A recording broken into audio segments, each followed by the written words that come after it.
Bismillahirrahmanirrahim. My name is Jisan. Islamic English speak in the name of Allah, the most gracious, the most merciful.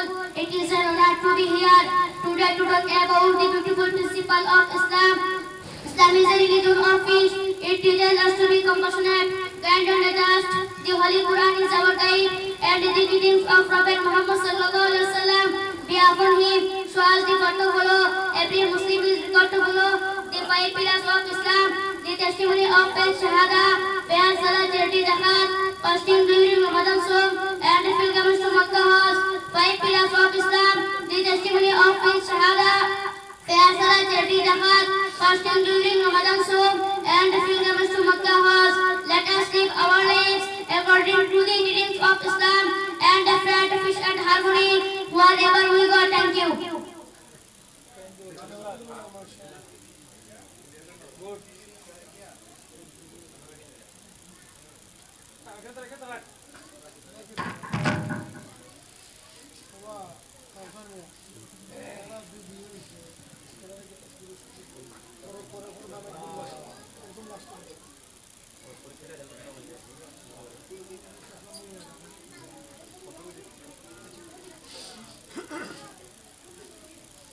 আলহামদুলিল্লাহ আমরা English বক্তব্য শুনছিলাম আমাদের মাদ্রাসার ছাত্র মোহাম্মদ জিসান আহমদের কাছ থেকে।